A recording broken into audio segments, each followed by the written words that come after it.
Yo, what is up guys, and welcome back to League Racing, finally. Our first race on F124 in League Racing. It's been a long break, I feel like. It's been absolute ages. I was bored. Not gonna lie, I was very bored. Although a break is good from competitive racing, of course. Last F1 Esports race was in the middle of May, so nearly a 3-month break from competitive racing, but League Racing stopped well before that, of course. So I think it's like 4 or 5 month break we've had from League Racing, and I've missed it. I'm not gonna lie, I love League Racing.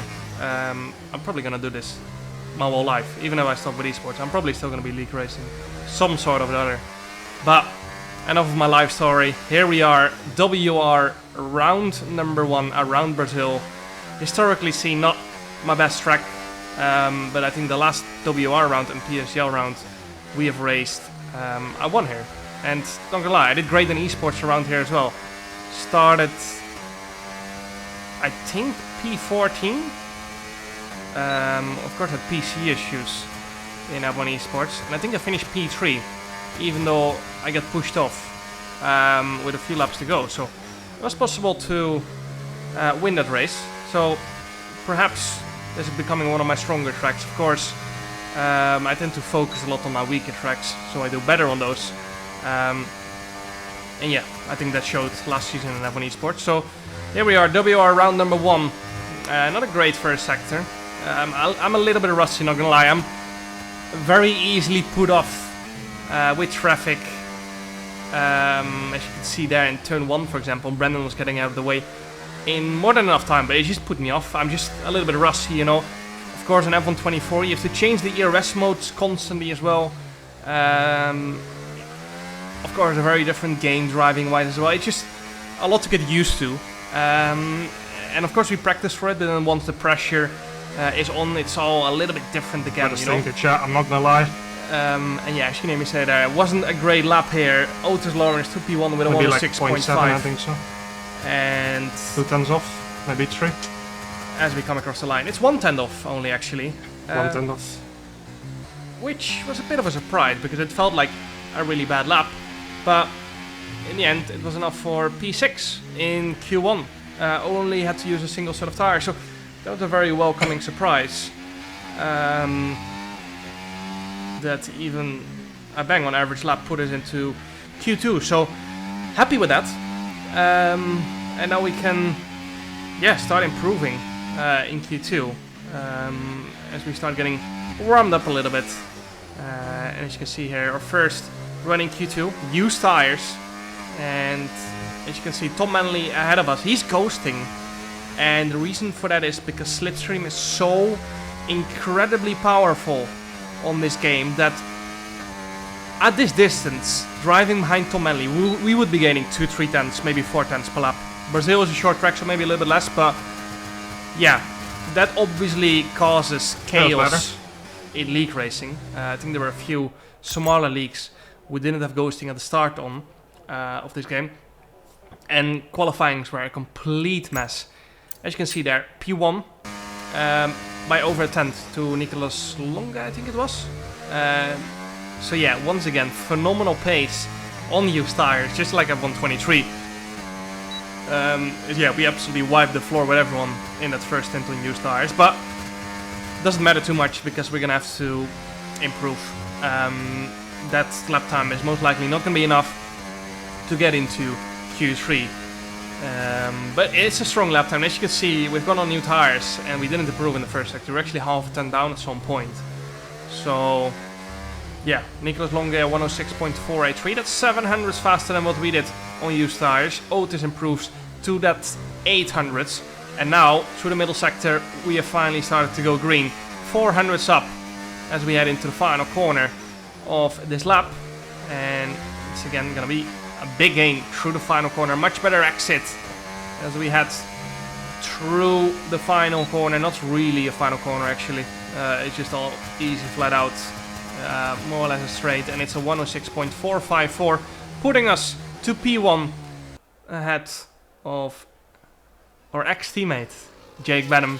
Jake Benham in P2 there, 1/1000th of a second behind us. So yeah, great lap from us there. And we're gonna stay in here in Q2, risk it for the biscuit. No, actually risk it for an extra set of tires in Q3. And that means we have 3 new sets of tires for Q3. Ismail Fassi, Shanaka Clay, Will Lewis, Joris Cruzen and Brendan Lee out in Q2. And you can see the gaps are incredible. P1 to P10 within almost half a tenth. P1 to P12 within 800s.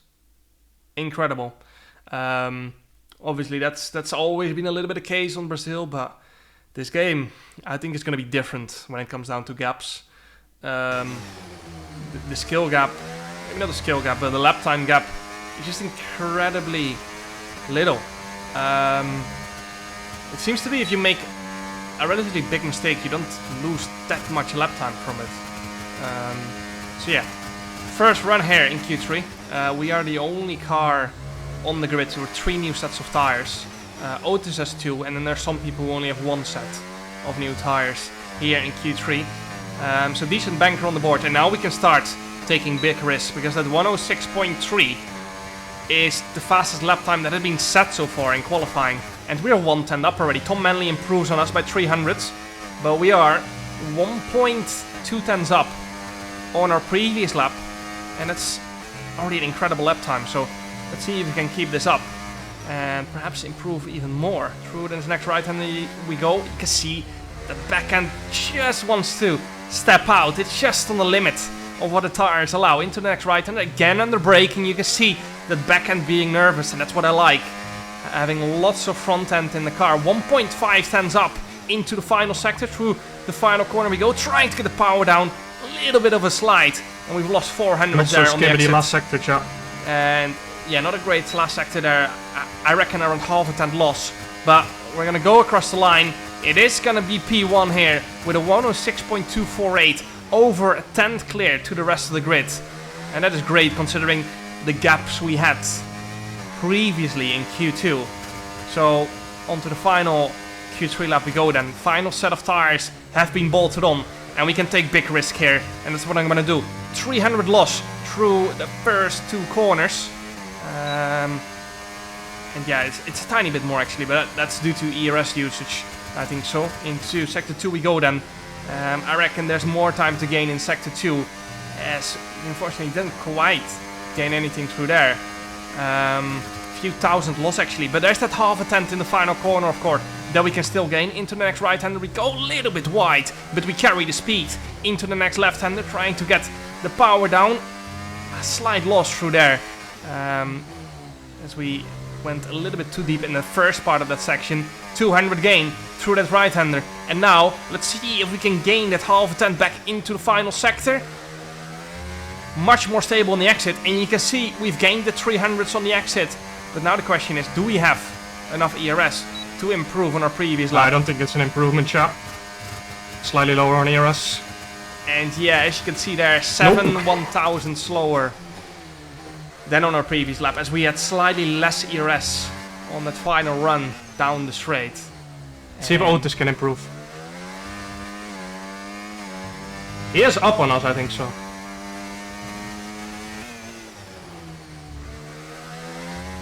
I can see.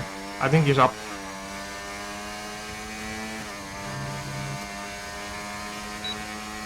It's okay, chat. Oh, he's not up. And yeah, as you can see there, pole by 2 1,000ths of a second. Even though we didn't quite clutch up that final lap, the second lap was enough to get pole position. Ahead of Otis Lawrence, Niklas Longe, Isvan Pukki, Thomas Gal, Jake Benham, Tom Manley, Xander van Dijken, Frederik Rasmussen, F1, current F1 Esports World Champion, of course. And then Matthijs van Erben in P10. And we're going to be starting on the hard. As you could see there for a brief moment on the strategy screen. Rain predicted for later on this race. The question is, it's going to be wet. Is it going to be wet enough for intermediates, or is it going to stay dry enough for slicks? It is lights out, and away we go. Otis Lawrence on the inside on the mediums. He thinks it's going to stay dry enough for slicks as we tangle in turn 1. A little bit of slide as we touched. Contact model seems to be very different to previous years, and as you can see there, such a small tap nearly ended our race. So we're gonna have to be careful of that as well. We have to keep that into the back of our mind. The contact model just seems to be very sensitive, and we're gonna have to be careful. So yeah, 1 position loss, but that's to Otis Lawrence on the mediums. He might be able to make it to when the rain hits, but it's probably not gonna be faster. But his strategy is gonna be better if it starts raining, but it's not gonna be wet enough for intermediate. So that's the risk he's taking. We have gone for the safe route. We're gonna go on hards, drive until the rain hits, and then we can see if the rain is gonna be intense enough to move on to inters. If it doesn't, we can still move on to the mediums and salvage decent points. And nonetheless, Otis is not gonna be able to get out of DRS here. We're gonna stay with him until the end of his stint, because DRS is already enabled after lap 1. And with DRS and slipstream being so incredibly strong, he simply does not stand a chance to get away from us. Of course, since 2024, there's a new rule in F1 that DRS gets enabled after a single lap, and that helps us massively in this scenario. Being on the harder compound, we're just going to be able to stay with Otis.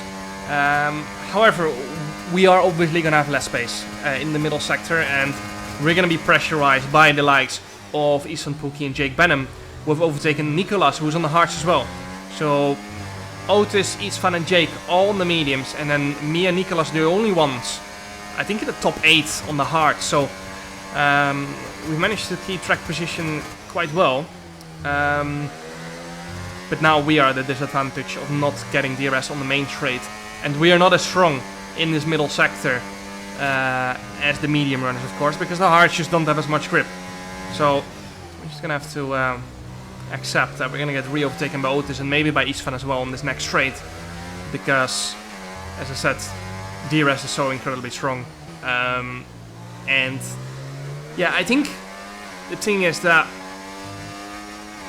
Cody's have increased the DRS and the slipstream effect to probably real life values, to a more realistic value, but the issue is that the dirty air has not increased, and because of that it's now out of proportion. So as you can see here, slow on the straight. We're just getting completely destroyed by people with DRS and slipstream. Now you might be asking yourself, why did Otis not have this issue? And that's because he was on the mediums. He had more of a gap going onto the straight. So yeah, it's an advantage to us that we can stay with him on the hards now, but at the same time it's a disadvantage if you're a P1 on the hards, because you will get destroyed on the straight. So yeah, back to my earlier story, the DRS and the slipstream effect being more realistic. Yeah, it's kind of put the dirty air out of proportion. On previous games, the dirty air was not existent as well, but due to the fact that the slipstream was not as strong, it kind of was more in proportion. DRS, or being in DRS, was still incredibly powerful, of course, but yeah. We think we might see some rain. ETA about 15 minutes. Okay, dry seem like the best tyre for now. Again, I wouldn't be a fan of the dirty air being as strong as in real life, because that just sucks. It's complete pain to drive in that much dirty air, and Jake is down our inside, then our outside, then our inside again, left in the space, because we know, or I knew, that this race is gonna be long. We have to be careful in this train. There's no need for us to fight those medium runners that hard, because yeah, they're gonna box much earlier, and there's not gonna be a huge difference in us being in P2 when they box or in P5 when they box. So we just have to be careful, stay out of trouble, which is not easy when everyone is separated by 1/10. So yeah, back to the story of, I would not think that making the dirty air as powerful or as harsh as in real life is the option, but there has to be a little bit of an increase, I think so, because yeah, this is just a bit ridiculous how close we're following each other. At the moment, I feel like there's no dirt here actually. Driving by other people, I don't feel anything. I feel like my car is behaving the same way. I think the braking distance does increase because we've got less drag due to the slipstream, but I feel like in terms of balance, I've got the same rotation. It feels like I don't really have a lot more understeer, to be honest. So yeah, I would like to see a slight increase in dirt here and a slight increase in loss of downforce when you're running this close behind someone. I think that would, yeah, make it at least a tiny bit more realistic, because Hello, Nico. you can see P1 to P19 is just glued to each other. I think P1 to P19 or P18 is within 3 seconds or something ridiculous. Maybe 4 or 5 seconds, but that's still absolutely ridiculous. Into the start of lap 11 we go. Jake getting past Istvan. And yeah, we used a lot of our battery there to try and get past Jake and Istvan, and now Nicolas with more battery behind us is getting past both me and Istvan, who were battling previously. Luckily I've got a bit of a gap behind me, so I'm gonna turn the recharge button on and recharge that battery. Otherwise we'll get swallowed up by Brendan on the next lap, basically. So yeah, Brendan on the mediums behind us as well. So is Xander. So yeah, me and Nicolas seem to be kind of a bit of an exception here, being on the hards. But yeah, I think at this point our hards are starting to be at least equal to the medium runners, maybe even slightly faster.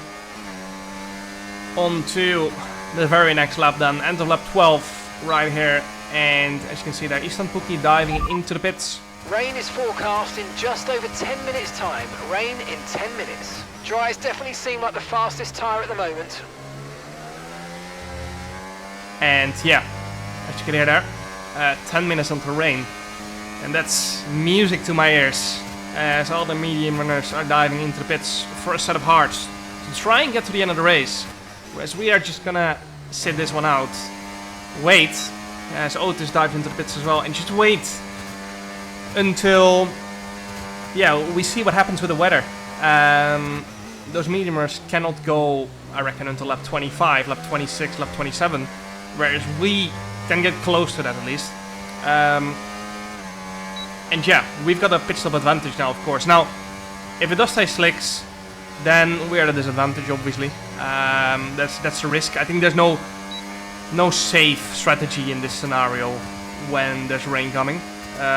Both of these strategies can go horribly wrong and drop you out of the points, but the thing that did give me a little bit of confidence is that the majority of people stayed out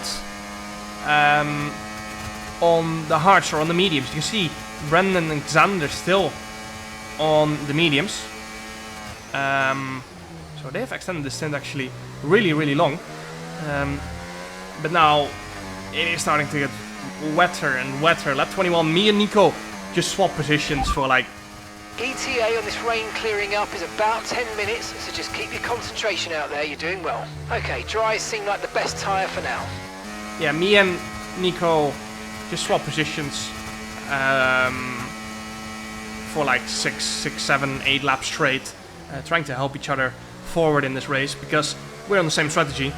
You might as well, and then we can always fight it out later in the race, as we obviously both prefer finishing P1 or P2 rather than somewhere further down and losing to another strategy. So yeah, it's a bit weird that we are not in the same team, but we're still obviously helping each other in a scenario like this. So yeah, I was asking my chat what strategy everyone is going for, if people are boxing for intermediates or mediums, and that's why you could hear me say Tom Manley on inters, and that's because he is a box for intermediates.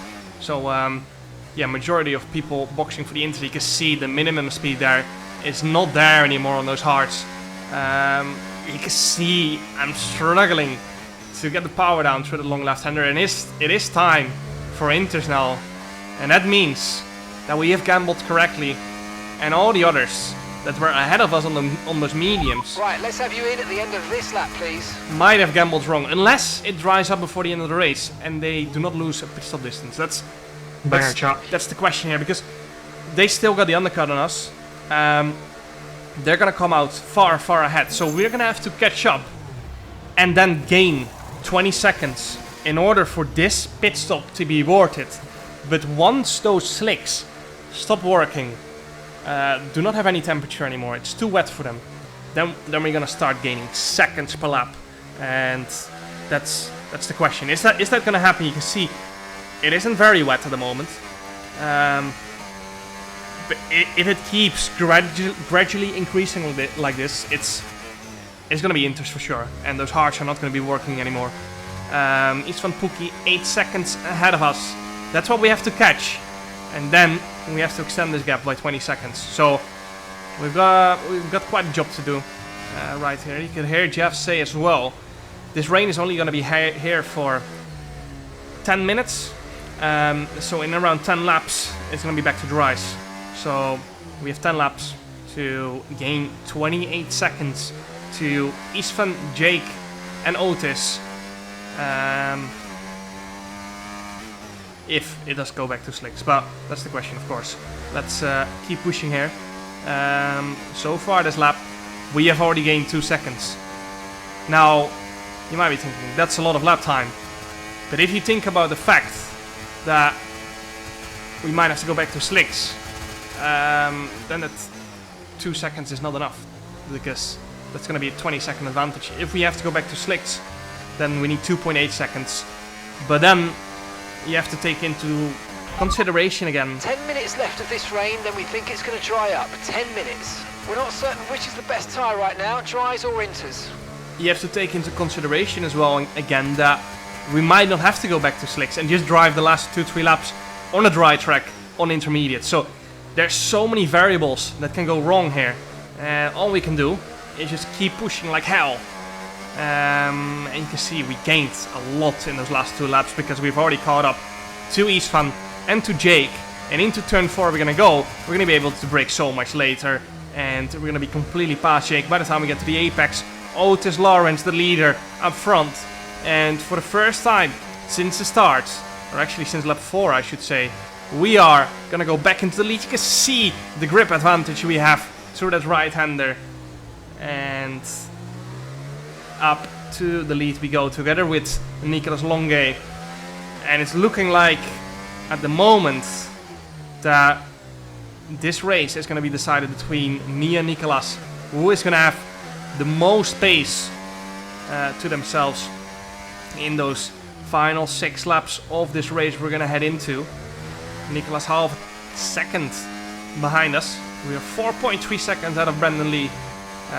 Nearly 5 seconds ahead of Frederik Rasmussen, current F1 Esport World Champion, and then Tom Manley in P5 on the intermediates as well. They all boxed earlier, so their tyre wear is a lot worse, but yeah, maybe they have put on a wet setup and they might make it difficult for us. The same for Nicolas actually. He might have put on a slightly more wet setup. I've just gone for a normal dry setup.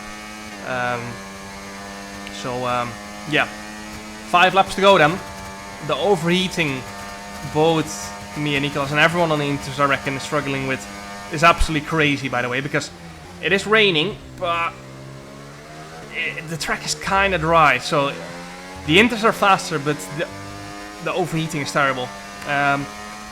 So we need to try and protect the rear tires, but at the same time keep the lead of the race, and that's not easy, because it seems like at the moment that Nicolas has a lot more pace than us. You can see he is on our rear throughout the entire lap, and yeah, this is gonna be a very, very long 5 laps if Nicolas is gonna be able to keep this up, as he sends it down the inside again, pushes us a little bit wide. I think he overshot the corner a little bit, and that's why he's gonna let us through here again, as he realized that could be a potential penalty, and yeah, in that case he would drop a lot more positions and we would be handed the win. So it would be much better for him to let us back through and just try again on the very next straight, because he has the pace at the moment to get past us into turn 1. You can see he's gonna be next to us by the time we get to start finish again.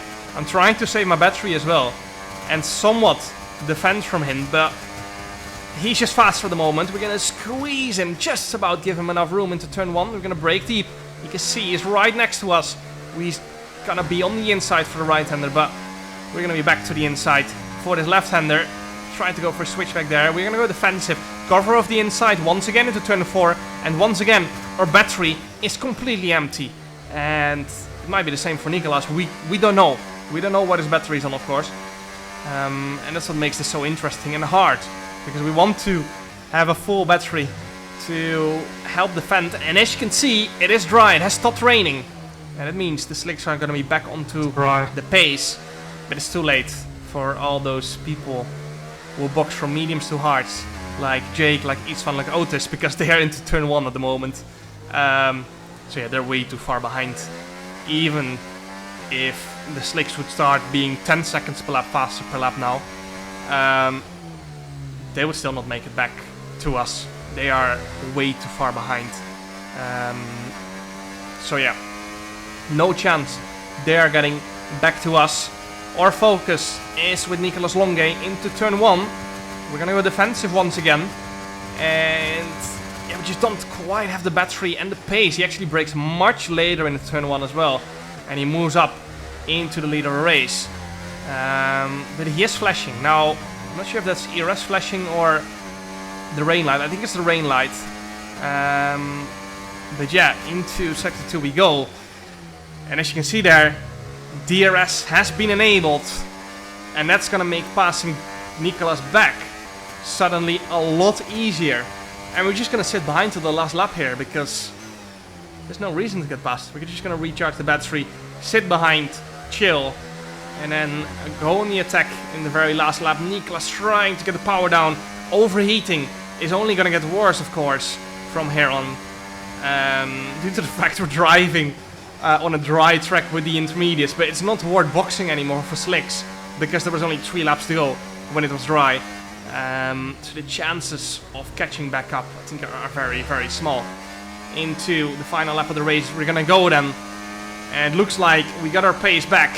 We're gonna be on the gearbox as we open the DRS, and we're gonna be next to Nicolas, actually completely past him as we start the final lap of this race. Into turn 1, we go back into the lead.